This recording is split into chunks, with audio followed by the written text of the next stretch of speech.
Programang ito ay rated SPG. Striktong patnubay at gabay ng magulang ang kailangan. Maaaring may masiselang tema, lengguwahe, karahasan, sexual, horror o droga na hindi angkop sa mga bata.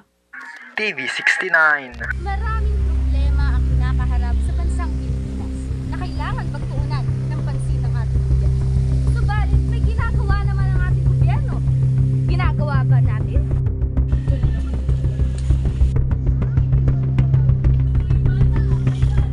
Narito po tayo ngayon sa bahay ni Mrs. Ibanyo kung saan may ibabahagi po siya tungkol sa kanyang karanasan about teenage pregnancy. So, halika po. Pasok po. Sa murang edad mo na yan, ilan na ang natin? Babalik siya. Apat. Paano ka napunta sa ganyang sitwasyon? Hindi ka ba nag-isip man lang kung bakit o kung paano ko yung babuhayin ng apat ang anak? Naramdam mo na mayroon ka ng apat na anak sa mura mong edad? Sa una po, akala ko talaga madali lang, pero sobrang hirap. Sobrang hirap ang buhay. Sobrang hirap. Napapansin ko po sa inyong bahay, no? Wala po ang iyong asawa o ang ama ng iyong anak. Nasaan na po?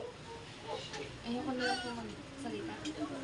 Ayaw ibahagi ni Mrs. Ibanyo ang kanyang kwento at nirerespeto namin ito.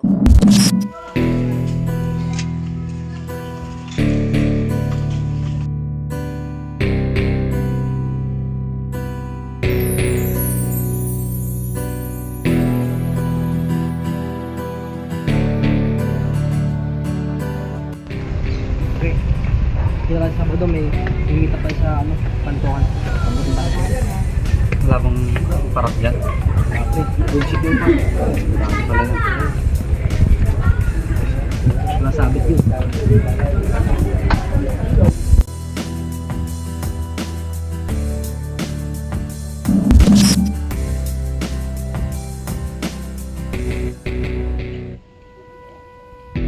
Par, may dabilan ako pa.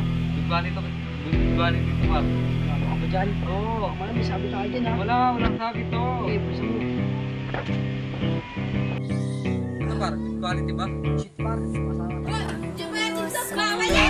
Sana'y tama ang hari ng tondo, hari ng tondo. Baka mabansagan ka na, hari ng tondo, hari ng tondo, hari ng tondo. Baka mabansagan ka na, hari ng tondo.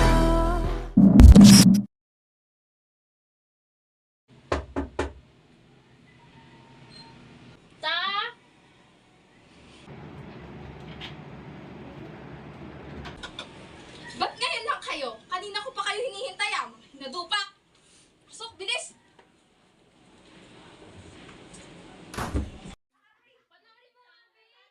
Magsiayos na nga kayo dyan para naman matuwa yung kliyente natin mamaya.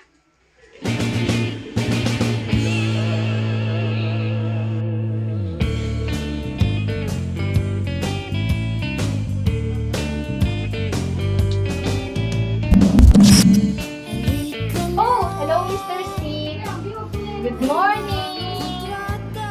Oh, okay. Your gift is on the way. Maghanda na kayo.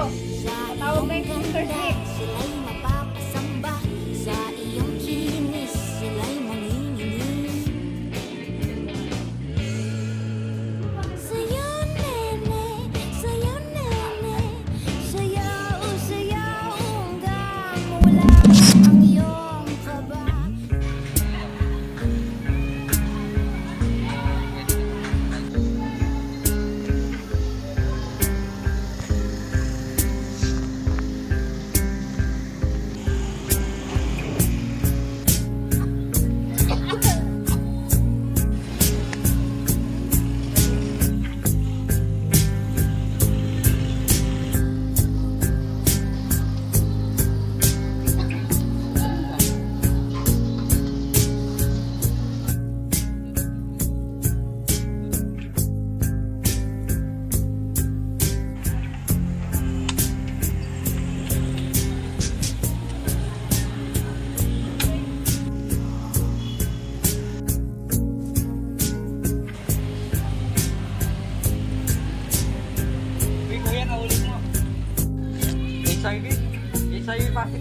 Uy, may HIV oh.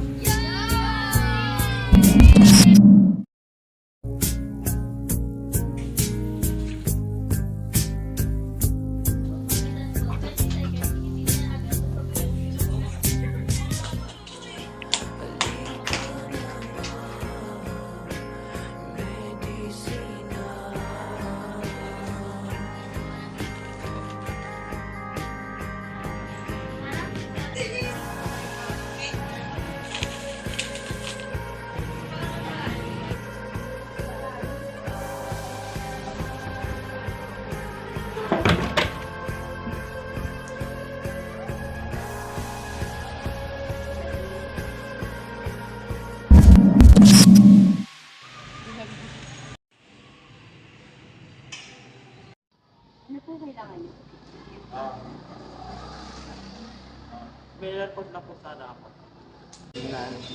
Na-dis ka naman ng kansa. Ito po yung... Si Jimbog ba to? Di ba nasa watchlist natin to? Alam mo ba kung saan namin siya matutunton? Sa kanto ninyo po. Okay, gagawa namin ng paraan. Maraming salamat sa karagdagang tulong. Minsan sa isang lugar sa Maynila, maraming nangyayari, ngunit takot ang dilang sabihin ang lahat, ani mo'y kagat-kagat. Kahit itago'y di mo pwedeng pigilin ang alamat na umusulong. Kahit na madami ang ulo mo, at halos hindi iba ang laya sa pagkakulong sa kamay ng iilan. Ikaw ay may karapatang manahimik o magsawalang kibog. Ano man ang iyong sasabihin ay maaaring gamitin pabor o laban sa iyo sa anumang hukuman. Ikaw ay mayroon din karapatang kumuha ng tagapagtanggol na iyong pinili. At kung wala kang kakayahan, ito ay pagkakaloob sa iyo ng pamahalaan. Nauunawaan mo ba ito? Na sumalungat sa agos sa akin ang mga kadena. Ano po ang trabaho ng asawa mo ngayon? Uy, ba niya asawa mo nahuli ng mga pulis? Ano?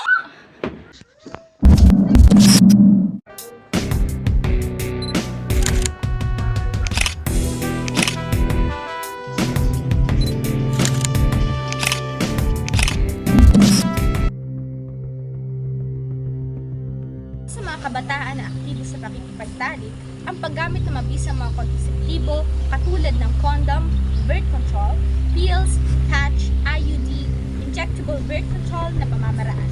Tuwing nakikipagtalik sila ay magbabawas ng posibilidad na magkaroon ng hindi gustong pagbubuntis. Mga paraan upang maiwasan ang pagkakaroon ng AIDS ay hindi pakikipagtalik o kaya naman ay pasisiguro kung malinis sa katawan ang iyong karelasyon. At iba pang pag-iwas sa AIDS ay hindi pagbabahagi ng karayon.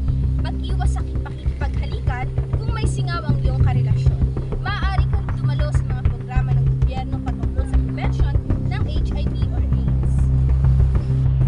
Mga paraan ng pag-iwas sa pagsasamantala sa bata sa internet kung nalaman mo ang paghahatid, paggamit o panonood ng pornografiya ng bata habang online. Iulat ito sa National Center for Missing and Exploited Children. Turuan ng mga bata na ang mga taong online ay maaaring hindi kung sino-sino. Tila turuan ng mga online na service provider na hindi kailanman humingi ng mga password at hindi nila dapat ibigay ang kanilang password. Turuan ng mga bata na ang lahat ng nababasa o nakikita nila sa internet ay maaaring hindi totoo. Maraming ginagawa ang ating gobyerno upang malutas at mabawasan ang kinakaharap natin na problema. Isang problema na dito ay ang paggamit o pagbenta ng ipinagbabawal na gamot, lalo na sa kabataan. Republic Act No. 9165 nilalayo ng batas na ito ang mahigpit na paglaban sa ipinagbabawal na gamot. Ito ay upang mapangalagaan ang kapakanan ng bawat mamamayan, lalong-lalo na ang kabataan laban sa mapinsalang dulot ng droga.